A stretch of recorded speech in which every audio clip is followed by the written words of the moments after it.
ॐ हरिः ॐ श्री गुरुभ्यो नमः। हरिः ॐ। ॐ सदाशिवसमारम्भां शङ्कराचार्यमध्यमाम् अस्मदाचार्यपर्यन्तां वन्दे गुरुपरम्परां।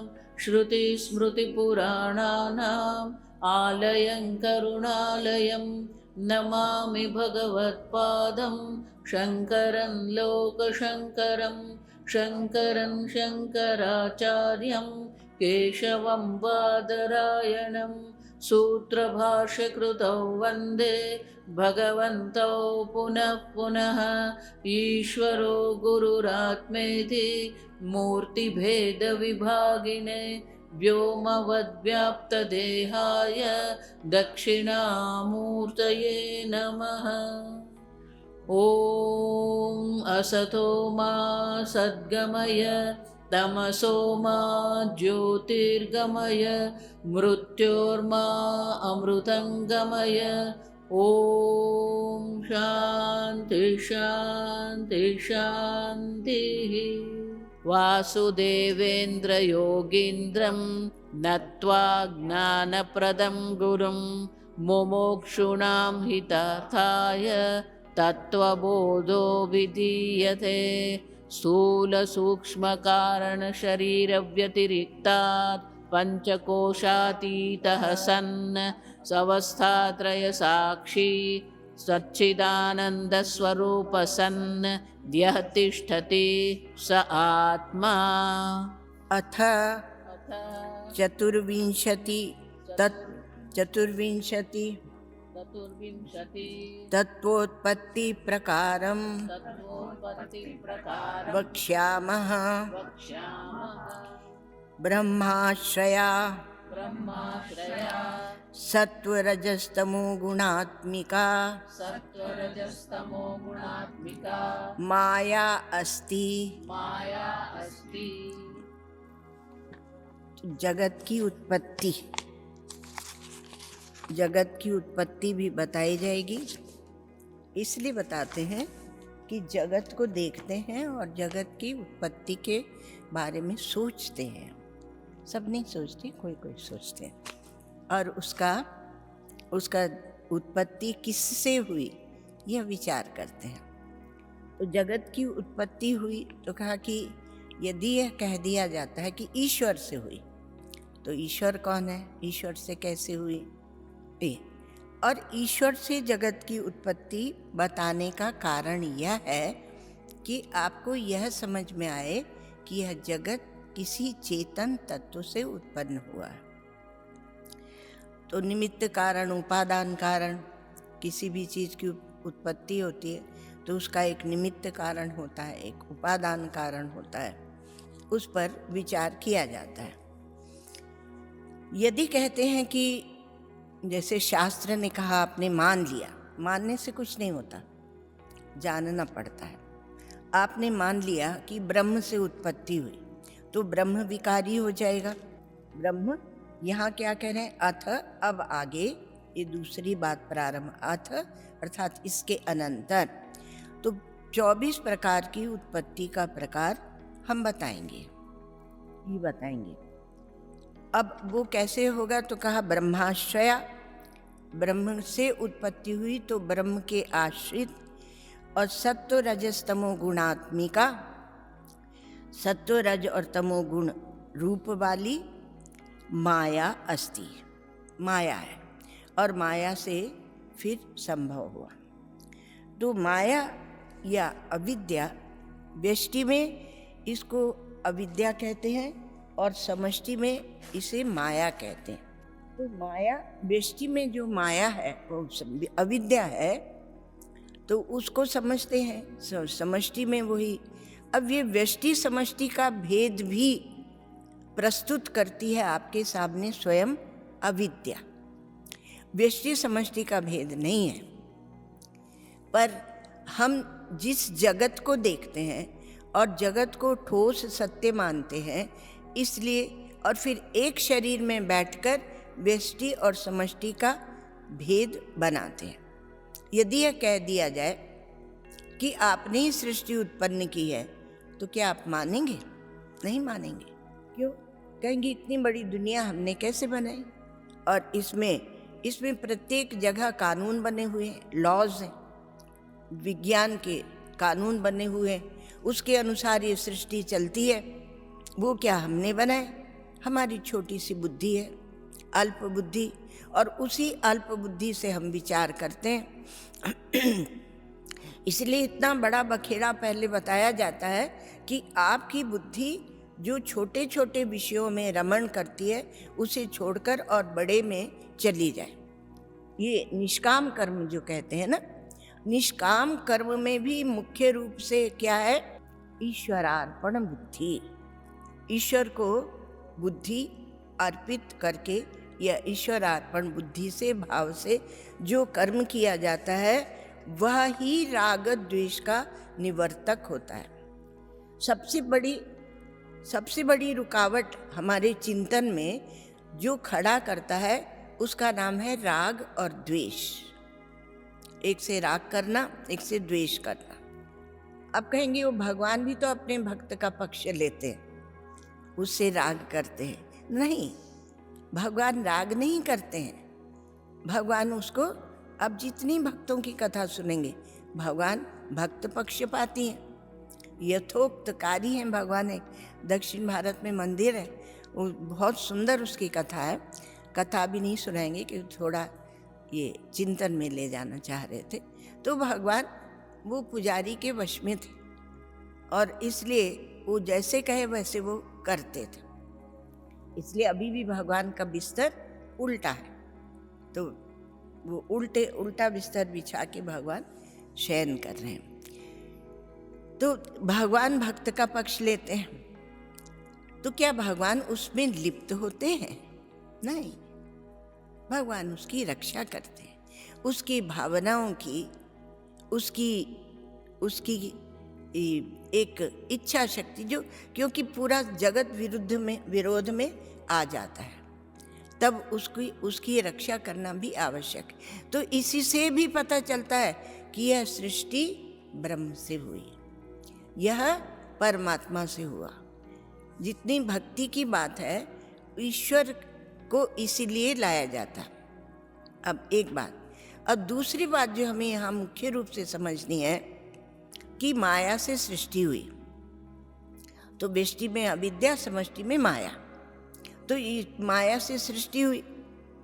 और हम लोग बता देते हैं कि नाम रूप माया का अंश है और सच्चिदानंद ब्रह्म का अंश है, ये बताते हैं ना। और सृष्टि में 5 चीज़ों से ही बन रही है सृष्टि, कल आपने सुना था। तो 5 से ही बन रही है सृष्टि, सच्चित, आनंद और नाम और रूप, इसी से बन रही है। पूरी सृष्टि का गणित इतने से लग जाता है, अद्भुत बात है। यहाँ तक कि आपके व्यवहार का भी गणित इसी से लगता है। तो व्यवहार में ही बैठकर तो हम सृष्टि की कल्पना करते हैं और उत्तर पाना चाहते हैं। अब यहाँ कहा कि माया से होगी। माया या अविद्या के 4 गुण होते हैं, आप लोग याद कर लेना, वो हमारे उपनिषद नहीं बताए। तो क्या है, 4 चीज़ों से पता लगाते हैं अविद्या या माया कि इसका आश्रय क्या है, अविद्या का आश्रय क्या है, और दूसरे इसका विषय क्या है। जैसे मान लो यहाँ अंधेरा कर दें, पूरा अभी था अंधेरा, तो ये जो कमरा है वो अंधेरे में डूब गया, ठीक है। अब इसका आश्रय क्या है, अंधेरे का आश्रय क्या है? जैसे अंधेरा होता है बिल्कुल वैसे ही अविद्या है, अज्ञान है। आश्रय क्या है, विषय क्या है? तो फिर कहा कि ब्रह्म ही इसका आश्रय। इसमें मतभेद होता है, विचारों में मतभेद है हमारे वेदांतों में। और इसका विषय क्या है, अर्थात ये माया किसको विषय करती है? समष्टि में माया, और समष्टि विष्टि की बात एक तरफ रख के अभी, तो कहा कि ये किस में रहती है और किसको विषय करती है, 2 बात। तीसरी बात तो कहा कि स्वाश्रया और स्वविषया, अपने को ही आश्रय करती है और वही उसका विषय होता है। जैसे अंधेरे ने इस कमरे को ही आश्रय किया और इसको ही विषय किया, इसमें कुछ दिखेगा नहीं आपको। जैसे रात के अंधेरे, नैषत्तमो, भगवान शंकराचार्य भगवान शब्द का प्रयोग करते हैं। अंधेरे का जितना सदुपयोग भगवान शंकराचार्य ने किया कोई कर नहीं सकता, आपको बताए। इतना सुंदर उसको समझाने में लेते हैं कि ऐसे पट पट आपकी बुद्धि के पट खुलते जाते हैं। तो कहा स्वाश्रया और स्विषया। और अब इसका तीसरी बात आती कि इसका अनुभव कैसे होगा। तो स्वानुभूति, वहां भी स्व आ गया, स्वानुभूति। तो स्वानुभूति जन्य है, आपको खुद को पता चलता है कि हमारे अज्ञान है, हमारे अविद्या है, यह आपको स्वयं पता चलता है। कोई आके नहीं कहता है, कहते हैं लोग गाली देने में कहते हैं तुम अज्ञानी हो, तुम मूर्ख हो।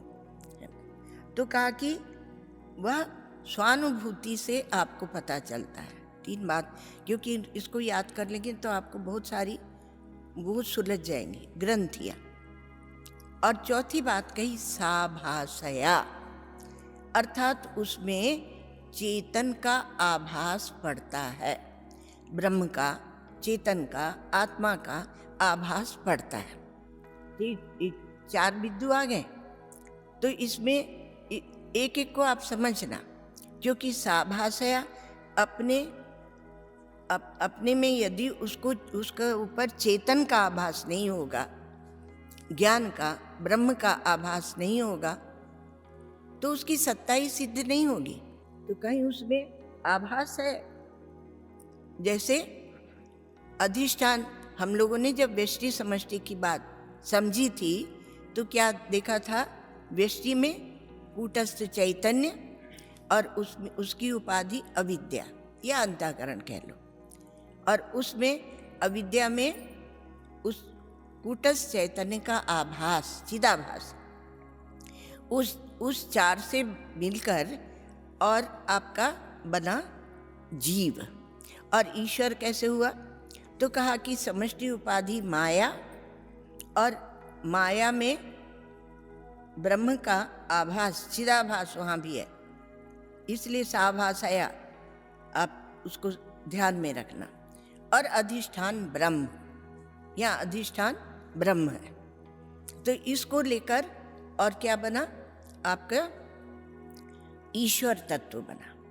तो ईश्वर तत्व का क्या है, वाच्यार्थ है, और वहाँ भी जीव का वाच्यार्थ है। वाच्यार्थ अर्थात शाब्दिक अर्थ है, व्यवहार चलाने के लिए अर्थ है। और जब आप चिंतन की भूमिका में आते हैं तो वाच्यार्थ से लक्ष्यार्थ को लखाया जाता है, और लक्ष्यार्थ में एकता होती है जीव और ईश्वर की, या जीव और ब्रह्म की। वाच्यार्थ में एकता नहीं होती कि आप वाच्यार्थ में एकता बना लो, या वाच्यार्थ में यदि ईश्वर है तो ईश्वर व्यवहार में रहेगा, और लक्ष्यार्थ में एकता होगी। उसी प्रकार से जीव है वाच्यार्थ में तो वह जीव रहेगा, और लक्ष्यार्थ में एकता होगी। तो लक्ष्यार्थ में कैसे एकता होगी, उपाधि निरस्त होगी, चैतन्य निरस्त नहीं होगा। इसलिए साभासया आभास के सहित है, चेतन के आभास के सहित है, एक बात। और दूसरे अधिष्ठान की महत्ता है, अधिष्ठान जो सत है उसकी महत्ता है। इसलिए अधिष्ठान वहाँ भी है, यहाँ भी, दोनों स्थान में अधिष्ठान है। वहाँ ब्रह्म है और यहाँ कूटस्थ चैतन्य है। तो एकता कूटस्थ चैतन्य और ब्रह्म की होगी, एकता उपाधि की भी नहीं होगी, वो वाच्यार्थ में उपाधि। इसलिए और लक्ष्य क्या है हमारा, ऐक्य, आत्मा और ब्रह्म की एकता, ऐक्य। तो ब्रह्मात्मैक्य बोध ही वेदांतों का लक्ष्य है, और उसमें ये उत्पत्ति आदि प्रकार लिए जाते हैं। तो क्या करना है, जब बाद में उपाधि को हटा ही देना है तो इतनी खटपट जगत की उत्पत्ति ये करके और क्या करना है, सीधे ही ब्रह्म हो जाते हैं हम, सीधे ही जाके उत्पत्ति और ये व्यवहार का गणित लगाना। देखो कठिन, आपको बताएं, कठिन ब्रह्म नहीं है, कठिन आत्मा नहीं है, कठिन ये माया ही है। और इसको ही समझना पड़ता है, क्योंकि यहाँ पर क्या है कि आप कुछ निर्धारित नहीं कर सकते, परिवर्तन हो जाता है। तो कठिन व्यवहार है, परमार्थ कठिन नहीं है।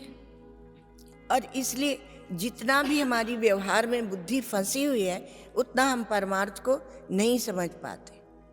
इसलिए बुद्धि को वहाँ से खींच के लाना है और किसी भी युक्ति से लाना है।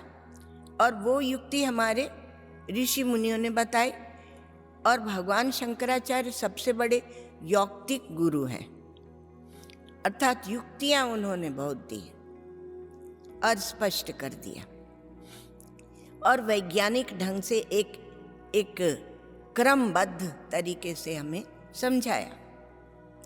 तो इसलिए गुरु 3 प्रकार के होते हैं, एक यौक्तिक गुरु भी होते हैं, एक आध्यात्मिक गुरु होते हैं, और भी दीक्षा गुरु, शिक्षा गुरु, कई गुरु होते हैं। तो भगवान शंकराचार्य यहाँ कह रहे हैं कि ये जो माया है वास्तव में यही जगत का कारण बनती है, और ये ब्रह्माश्रया है, ब्रह्म के आश्रित है, और सत्व रज तम इसके गुण हैं, इन्हीं को लेकर यह सृष्टि बनाती है।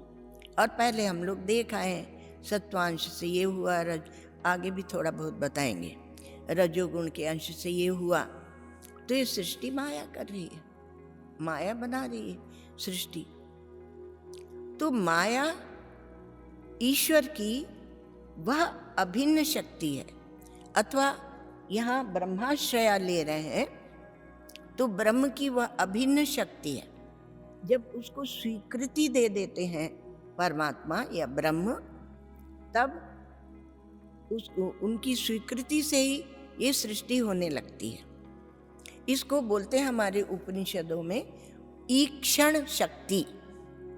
यह है अभिन्न शक्ति है, पर ईक्षण शक्ति उन्होंने केवल देखा और सृष्टि हो गई। तो कैसे हुई? का पूर्व सृष्टि के अनुसार, पूर्व में जो सृष्टि हुई थी उसी के अनुसार प्रलय के पश्चात वैसे ही सृष्टि हुई। आप अपनी सृष्टि भी देखते जाना, आप व्यष्टि में लगा लेंगे तो समष्टि में भी आपको समझ में आने लगेगा। तो वैसे ही सृष्टि हो गई है पूर्व सृष्टि के अनुसार। अब ये जो ब्रह्माश्रया है तो ब्रह्म की आश्रित है, ये केवल आपको वेदांत बताएगा कि यह शक्ति भी जो सृजनात्मिका शक्ति है वह भी ईश्वर के, परमात्मा के, ब्रह्म के अधीन है। और अधीन ही नहीं, आगे जाके कह देंगे कि वह उनसे अभिन्न है, अलग केवल अपने आप रहने की उसमें शक्ति नहीं है।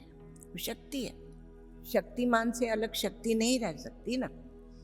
तो इसलिए यह शक्ति है, क्योंकि जब विचार आगे ब्रह्मसूत्रों में आएगा तो वहाँ कहते हैं प्रकृतिश्च प्रतिज्ञा दृष्टान्तानुपुरोधात्। प्रतिज्ञा क्या है? उपनिषद की एक बहुत बड़ी प्रतिज्ञा है। वो क्या प्रतिज्ञा है? कि यस्मिन् विज्ञाते सर्वमिदं विज्ञातम भवति। एक को जान लेने से सर्व का ज्ञान हो जाए। बहुत अच्छी बात है ना, एक को जानो, जेओ एके जानिया तो जानिया सब जान, और जेओ एक न जानिया तो सभी जान अजान। उस एक को जान लोगे तो सब जाना हो जाएगा, और एक को नहीं जाना तो सब अजाना है, कुछ भी नहीं जाना। इसलिए यहाँ वेदांत में अज्ञान की वेदना होनी चाहिए, अज्ञान की। इसलिए हमारे शब्द है जिज्ञासा। साधन करते करते निस्साधनता की जब पीड़ा होती है तो उसका निस्साधनता का प्रयोग करते हैं हमारे वल्लभाचार्य जी महाराज। एक कहते हैं व्याकुलता, रामानुजाचार्य जी महाराज कहते हैं व्याकुलता होनी चाहिए तब ईश्वर की प्राप्ति होती, भगवत प्राप्ति, व्याकुलता होनी चाहिए। और यहाँ क्या कहेंगे वेदांत में, अद्वैत वेदांत में यहाँ कहेंगे जिज्ञासा होनी चाहिए। जिज्ञासा इतनी तीव्र होती है, इतनी पीड़ादायी होती है कि उसमें आपका पूरा संपूर्ण व्यक्तित्व, संपूर्ण संस्कार सब भस्म हो जाते हैं। गुरु कुछ नहीं करते, गुरु तो केवल आपको लखा देते हैं, पर आप जिज्ञासा की भूमिका में आए और फिर गुरु सत्य हुई, गुरु की शरण में जाना, उसके बाद अगली भूमिका है और गुरु ने आपको श्रवण करा दिया तो जो वस्तु जैसी उसका वैसा श्रवण कराते हैं। उस यथार्थ का, उस सत्य का बहुत शब्द दिए गए। ये नहीं समझिए कि आप ही के पास शब्द है, हमारे ऋषि मुनियों के पास बहुत शब्द थे, तो उसको लखा देते हैं। तत्व कहते हैं उसे, ब्रह्म कहते हैं उसे, जितने शब्द चाहो ले लो। तो उसकी पीड़ा, सत्य की पीड़ा होनी चाहिए। लोगों को ईश्वर शब्द नहीं जमता है तो हम लोग कहते हैं सत्य ले लो। अरे तुम शब्द कोई सा भी लो, लेकिन विचार उस शैली से करो और उस लक्ष्य तक पहुंचाओ जिसकी हम लोग चर्चा करते हैं।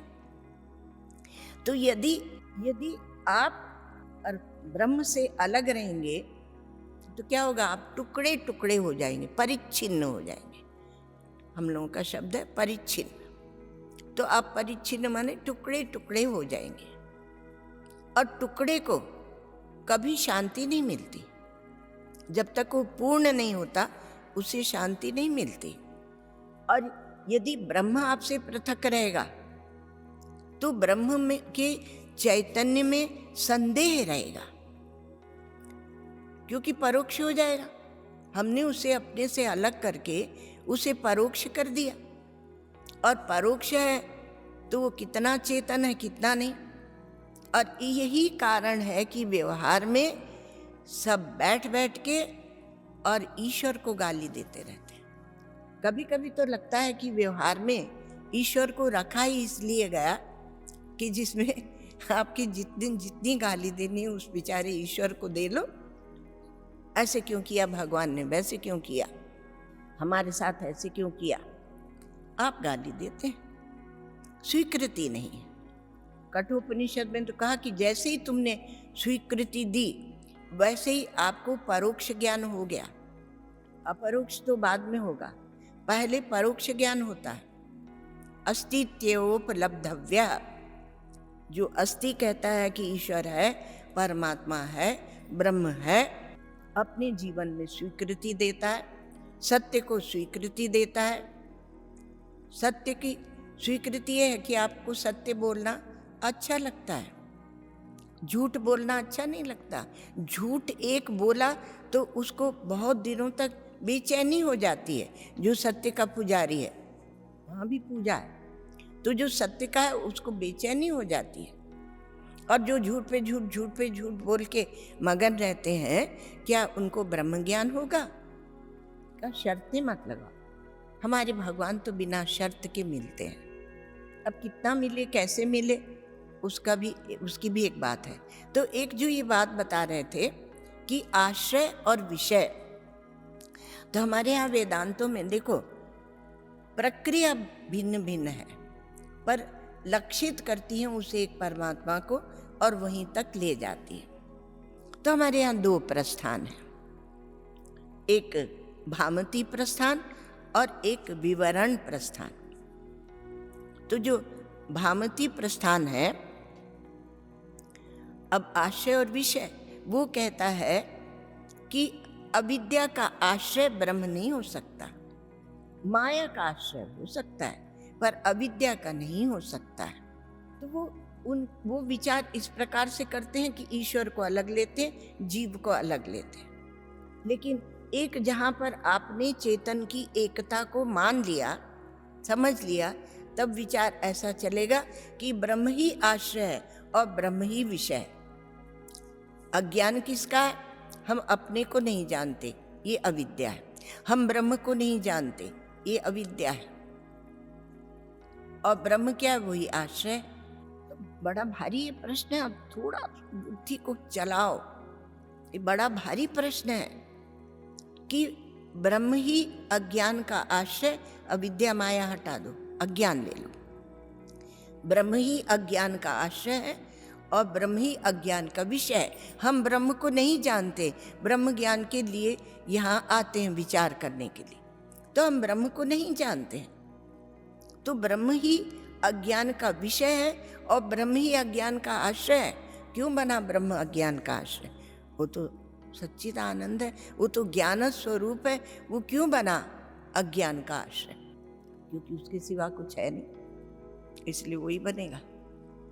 तो इसलिए वहाँ बड़ा भारी विचार है। क्योंकि भामतीकार ने यही कहा, भामतीकार अर्थात वाचस्पति मिश्र, तो उन्होंने ये कहा कि देखो, ब्रह्म को अज्ञान का आश्रय मत बना, अज्ञान का विषय बना सकते हो। मतलब जीव जो बैठा है वो अज्ञान का आश्रय है और वह ब्रह्म को नहीं जानता, अपनी ब्रह्मता को, अपनी पूर्णता को, अपनी अनंतता को, अपनी असंगता को नहीं जानता है। ये उसका अज्ञान है, जीव का। और ये बात आपको ठीक लगेगी। लेकिन विवरण जो प्रस्थान है वो कहता है कि नहीं, ऐक्य करने का कारण क्या आपको अभी बता दिया था। और स्पष्ट शब्दों में कहें कि ब्रह्म यदि हमसे पृथक रहेगा, हमसे, आपसे, चैतन्य से, तो वह मूर्छित रहेगा। कहीं कहीं दिखाते हैं भगवान सो रहे हैं, तो वह मूर्छित रहेगा ब्रह्म। और हम यदि ब्रह्म से अलग रहेंगे तो हम टुकड़े टुकड़े रहेंगे। इसलिए ब्रह्म की जागीर अलग और जीव की जागीर अलग, ऐसे अलग अलग जागीर मत बनाओ। अब किस भूमिका से बैठ के विचार करना चाहिए? विचार तो करना पड़ेगा, क्योंकि उसके अतिरिक्त अज्ञान की निवृत्ति नहीं होगी।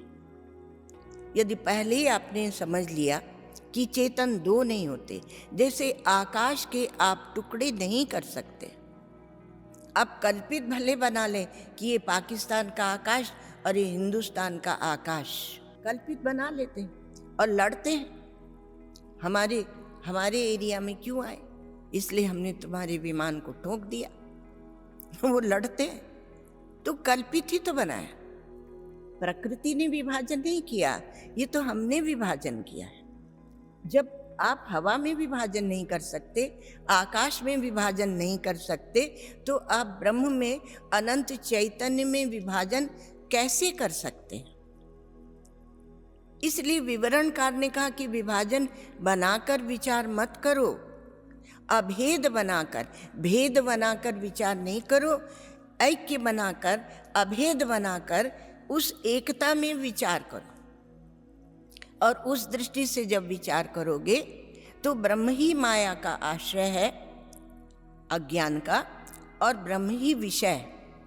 हमने जाना नहीं इसलिए द्वैत दिख रहा, जानेंगे तो द्वैत नहीं है, अद्वैत है। कहीं से विचार की शैली का प्रारंभ करो। तो इसलिए दो प्रकार के प्रस्थान हुए, लेकिन आगे जाके विचार में ऐक्य होगा। ये तो एक रीति है विचार की। ऐसा नहीं समझना कि भामतीकार ने विचार नहीं किया, बहुत सूक्ष्म विचार किया। और बताएं, पर ये सन्यासी लोग हैं, नहीं किसका पक्ष लेते हैं पता नहीं, थोड़ा सा दुष्ट होते हैं। तो ये है ना, ये विवरण का पक्ष लेते हैं और बोलते वो भामतीकार, वो गृहस्थ थे ना, अब वो नाम मात्र को गृहस्थ थे, आभास था वहाँ गृहस्थ का। अभी उनकी वाचस्पति मिश्र की कथा नहीं सुनाएंगे, पर वो आभास था केवल गृहस्थी का। आप कहेंगे और समय होगा सुना भी देंगे। तो केवल आभास था। पर ये सन्यासी लोग क्या बोलेंगे? वो बोलेंगे विवरणकार जो है ना, वो सन्यासी थे ना, इसलिए वो एक ऐक्य को, एकता को लेकर चले। और वो तो गृहस्थ थे, इसलिए उन्हें पहले द्वैत दिखा, फिर उन्होंने एक किया। तो ये विचार करने का एक आनंद है, इसलिए हम आपको थोड़ा थोड़ा सुनाते बीच बीच में कि विचार को और गहराई में ले जाओ, उसको ऊपर ही ऊपर नहीं रहने दो।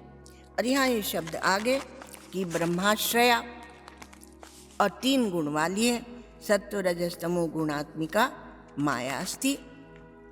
और उसके पहले क्या कहा कि चतुर्वंशी विंशति जो तत्व उत्पत्ति का प्रकार है वो मैं अब कहूँगा। और उसमें पहली बात ली माया।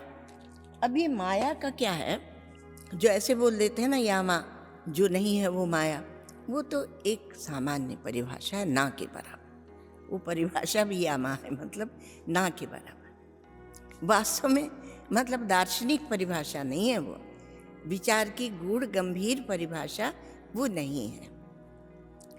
तो माया का क्या है कि मीयते जगत अनया इति माया, जो जगत को दिखा देती है, जो जगत का मीयते माने उसको एक नाप तौल में ले आती है। और नाप तौल किससे करती हो, देश से, काल से, वस्तु से, पदार्थ से। तो इसलिए तो इतनी उत्पत्ति कर रही है माया। तो माया ने, और माया क्या, अभिन्न शक्ति भगवान की। एक सुनाया था आपको ब्रह्मसूत्र में कहा कि प्रकृतिश्च प्रतिज्ञा दृष्टान्तानुपरोधात्, प्रकृति भी वही है, प्रकृति भी ब्रह्म है। अब प्रकृति शब्द का कहीं प्रयोग करते हैं, कहीं माया शब्द का प्रयोग करते हैं शास्त्रों में।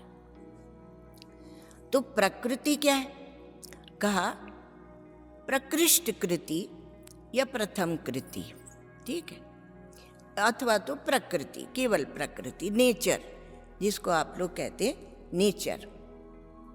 तो एक है प्रकृति और एक है माया। तो दोनों में अंतर है क्या? अंतर नहीं है। जहां जड़ांश की प्रधानता होती, जड़ चेतन आप जानते हैं ना, जड़ांश की प्रधानता होती है जब उसमें, तब उसको बोलते हैं, माया को बोलते हैं प्रकृति। और प्रकृति में जब चेतनांश की प्रधानता हो जाती है तब उसे कहते हैं माया। ये और आपने कठिन कर दिया हम लोगों के लिए। हम तो बेचारे प्रारंभिक विद्यार्थी हैं। हाँ, कोई प्रारंभिक और अंतिम नहीं होता है, जो विचार करने लगे वो आगे बढ़ता है।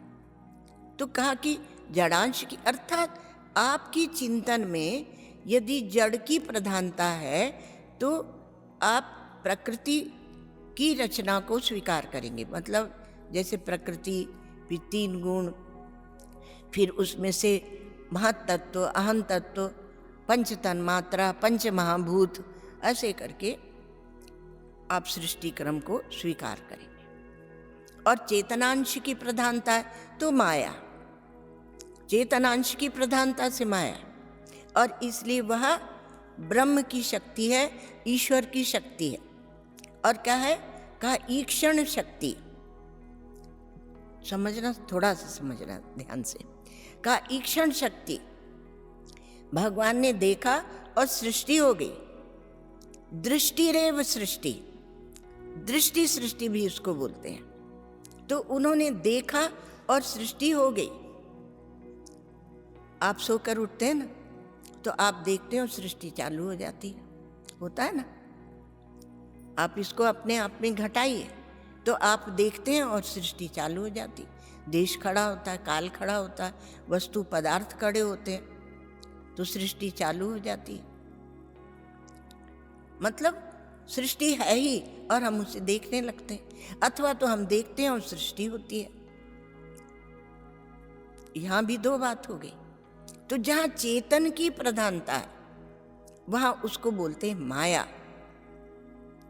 इसलिए माया जो शब्द है वो इस जगत दृश्य को हल्का कर देता है, क्योंकि आपकी दृष्टि मिलती है किससे?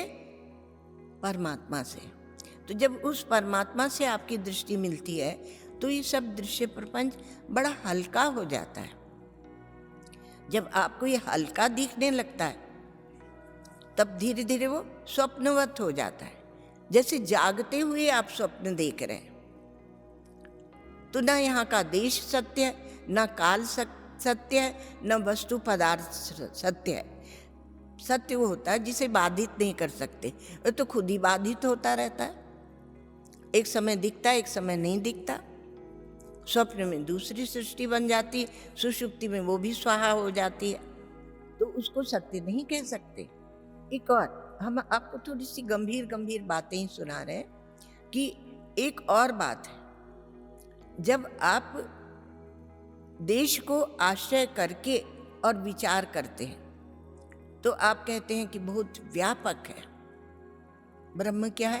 कहा बहुत व्यापक है, सर्वत्र फैला हुआ है। अब उस चिंतन में आप देखना कि आप पहले देश को रख रहे हैं कि आप पहले ब्रह्म चेतन परमात्मा को रख रहे हैं। ये ब्रह्माश्रय है माया, और ब्रह्म कोई अलग वस्तु नहीं है। आपका चेतन आत्मा ही ब्रह्म है, आत्मा ही ब्रह्म है। तो इसलिए जब आप ऐसे विचार करते हैं कि वो बहुत बड़ा विस्तार, उसका व्यापक, व्यापक शब्द का प्रयोग करते हैं, तो वहां आप क्या करते हैं कि देश को आधार बना देते हैं और चेतन को उसके आश्रित कर देते हैं। लेकिन जब उत्पत्ति हुई तब तो देश पैदा हुआ ना, जब उत्पत्ति हुई तब तो काल पैदा हुआ ना, तो आपने सोचने के क्रम को उल्टा कर दिए। जब आप कहते हैं अविनाशी, वो अविनाशी है, वो हमेशा रहता है, अर्थात काल में उसका कहीं कुछ घटता नहीं है। तो आपने क्या किया? काल को आधार बना दिया और चेतन को उसका आधेय बना दिया। यही है अज्ञान, क्योंकि हम विपरीत कर देते हैं। यह अज्ञान है, और इस अज्ञान से ही सृष्टि आपके सामने दिखती है और आप उसको ठोस कर लेते हैं। विपर्य, उल्टा कर करके आपने उसको ठोस कर दिया, तो विपर्य कर लेते हैं। तो ये माया है। माया यही है जो, और दूसरी बात क्या है कि ब्रह्म जो परमात्मा है, ब्रह्म है, उसको कोई दोष ना लगे, इसलिए बेचारी माया सामने खड़ी हो जाती है। गजब की बात है। उसमें कोई परिवर्तन परमात्मा में, ब्रह्म में, चेतन में हुए बिना उसमें कोई परिवर्तन नहीं हो रहा, विकार नहीं हो रहा है, और ये सृष्टि दिख रही है। तो ये सृष्टि को जो दिखा देती है, वो दिखा देने की शक्ति का नाम माया है। तो ऐसी यह अभिन्न शक्ति है कि ब्रह्म में कोई परिवर्तन न हो, विकार न हो, और सृष्टि हो जाए। ये इसका रहस्य माया का। नो मित्र वरुणः शन्नो भवत्वर्यमा शन्न इंद्रो बृहस्पतिः शन्नो विष्णुरुक्रमः नमो ब्रह्मणे नमस्ते वायो त्वमेव प्रत्यक्षं ब्रह्मासि त्वमेव प्रत्यक्षं ब्रह्म वदिष्यामि सत्यं वदिष्यामि सत्यं वदिष्यामि तन्मामवतु तद्भक्तारमवतु अवतु माम् अवतु भक्तारम्। ओम शांति शांति शांति। नमः पूर्णमिदं पूर्णात् पूर्णमुदच्यते पूर्णस्य पूर्णमादाय पूर्णमेवावशिष्यते।